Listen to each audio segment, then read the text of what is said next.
This video is going to have everything you've ever needed or wanted to know about human hair only boho braids. First, I'm going to show you the 5 things I do when installing my protective styles to grow and protect my 4C hair. Then I'm going to bring you on a 2-week trip with me through the mountains and valleys of Switzerland and Italy, where I'm going to show you how I was able to maintain this style, how I washed it, how I styled it, even how I redo some of the braids. Then I'm going to give you my honest review on the hair that I utilize, which is from Y Wigs. This is not sponsored in any way. Lastly, I'm going to talk about what I think about boho braids in general, and if I ever plan on doing this style ever again. We got a lot to cover, so let's get started. The first thing I do when installing my protective styles is to blow dry my hair first. I used water to moisturize my hair, and then I sealed that in with my own DIY hair grease, and yes, I will be dropping a video on that in the very near future. I exclusively finger detangle my hair, and that includes when I am protective styling.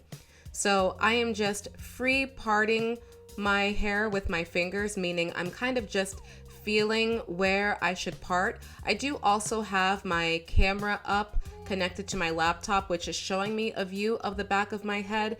In case I'm doing something crazy, I can see it. But for the most part, I was just watching TV and using my fingers to guide me. As you can see here, I am just twisting the hair about halfway down because I'm going to braid right over it, so I don't need to twist it all the way to the bottom. As you can see here, I will take my entire edge area and put that into one braid, because that is what is really going to help to preserve my edges and keep them intact. Our edges are very fragile, so we should not be sectioning them into little pieces and then adding hair onto them. I purchased 20 inches of the Spanish curly, 22 inches of the deep wave, and 22 inches of the water wave. I then mixed all those textures together and added them onto my braiding rack so that I could get a diversified look of the different curl patterns throughout the hairstyle. When it's time to braid, I'm braiding this the way that you would any type of regular base knot braid, and then I'm going to feed in each additional piece of hair, keeping it in my mouth, which is both equally efficient and disgusting, so feel free to judge me if you must.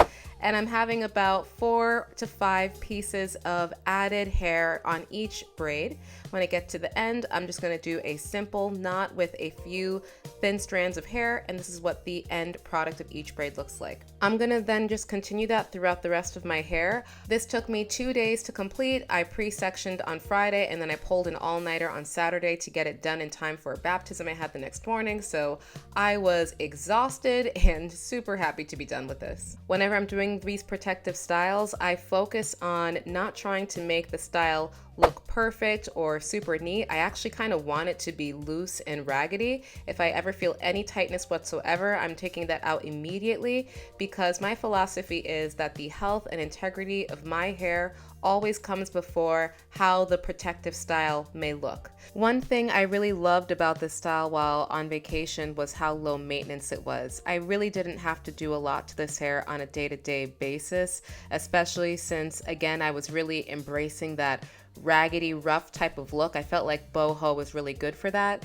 So as you can see, the curls would get really frizzy in some areas, especially in this clip, and I would really let that go on for a few days until I eventually decided to refresh the curls, which was a very easy process. So all I would do is spray the hair in sections first with water, and then I would follow that up with the Sacred Sealing Styling Lotion.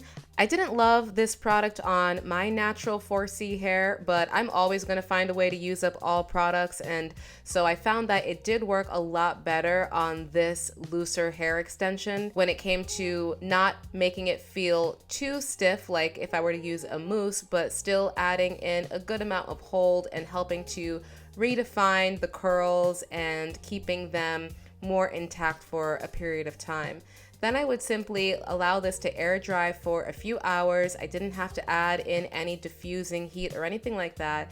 and then this would be what the final result would look like, which I thought was really nice for the little amount of work that I had to put into it. Now let's get into how I would wash this hair. I love washing my hair when it's in a protective style because it is so easy. I'm using my own DIY Manuka Honey shampoo.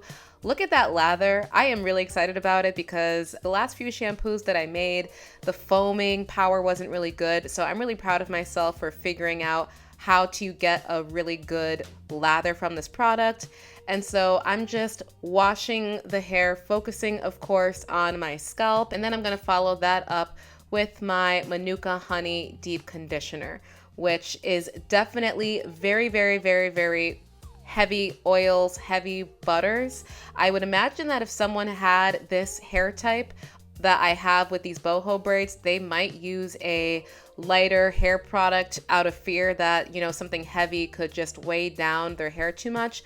But again, my focus is on my hair needs always. So I wanted to make sure that I was using a very moisturizing product that could penetrate into my hair strands and make sure that my hair was staying hydrated and moisturized while in this protective style. And then I rinsed it out. So I pretty much just washed this hair the way that you would wash any hair. I didn't do anything special, very easy. I would wash my hair in this protective style at most once a week and at least every other week. Once I finished washing the hair, I would then try to dry as much of my hair as I could so I could get as much of the excess water out.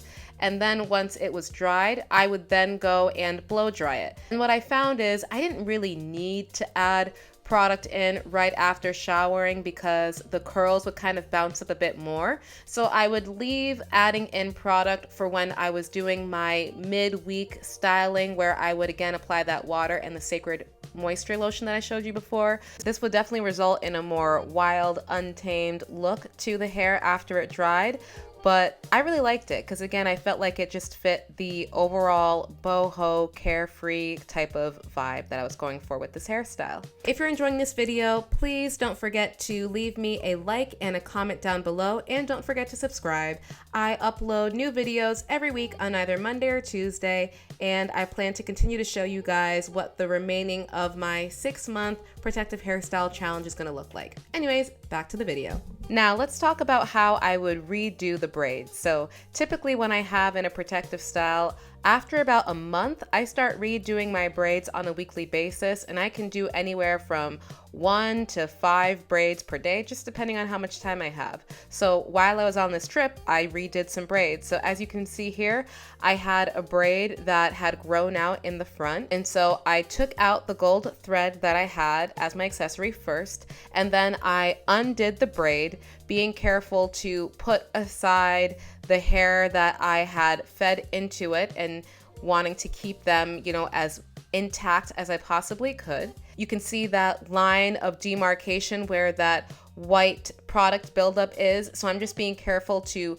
break up the hair gently. It wasn't too difficult because I had just washed my hair, so my hair was very soft. And then I'm just going to re-moisturize that strand with, again, water and my DIY hair grease. And then I just re-braid those same hair strands right back in the same way that I did the first time. And this is all the hair that I wasn't able to save when taking it down. This is also why I wanted a really full look, because I know that I redo my braids. So if I start off with a very high density, then when I lose some hair when I'm redoing it, it's not a big deal. And when it comes to nighttime maintenance, I am a pretty basic, lazy natural. I do not like wearing bonnets or anything like that to bed. So when I'm traveling, I just bring some travel silk pillowcases and I literally just sleep on the hair like that. I don't really care if it flattens out some of the curls or anything like that. I just live my life. Now let's talk about this hair from Y Wigs. Overall, I thought that the hair was really beautiful, especially with the different combination of textures that I added in.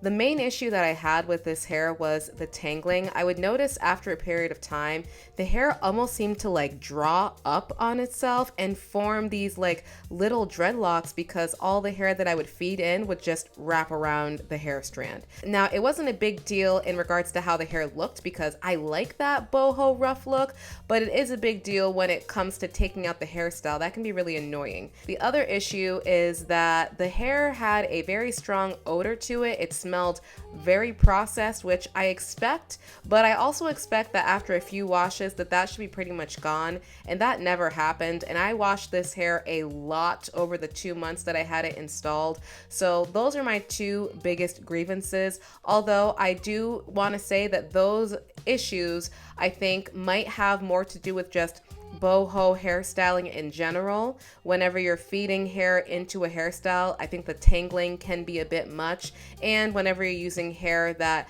has been processed to have a certain curl pattern, you are going to experience some type of odor. So I'm not sure if it's fair to really criticize Y wigs for those things. But if anyone were to ask me how was the hair, those are the two biggest things that annoyed me. But aside from that, I thought that the hair was really, really beautiful. I definitely will be doing this hairstyle again, but I will be doing a couple of changes. I'm wondering if I try an actual virgin hairstyle as opposed to one that is heavily processed, if I could avoid some of that odor that I'm talking about. And I'm wondering if I try installing a lot less hair, not the full, 5.5 bundles, if that will have any impact on the tangling. I'm also going to try in the future to not feed in as much hair in the back and midsection and really just feed in more hair on the top, because the top didn't experience a lot of tangling. So I think that the friction of the braids rubbing against each other is what caused a lot of that locking and matting of the hair. But I need to experiment more to see if that really is the case. I'm definitely going to reuse this hair because buying human hair is not cheap, but I really, really enjoyed how light it was and just everything that we're hearing about some of these dangerous chemicals with synthetic hair. I'd really like to focus more on using human hair if at all possible. Let me know what you guys thought about this hairstyle, if you've ever tried boho braids yourself, and if you experienced any of the things that I mentioned, like tangling, if you noticed an odor with the processing of the hair, and anything along those lines. And until next time, guys, take care of yourself.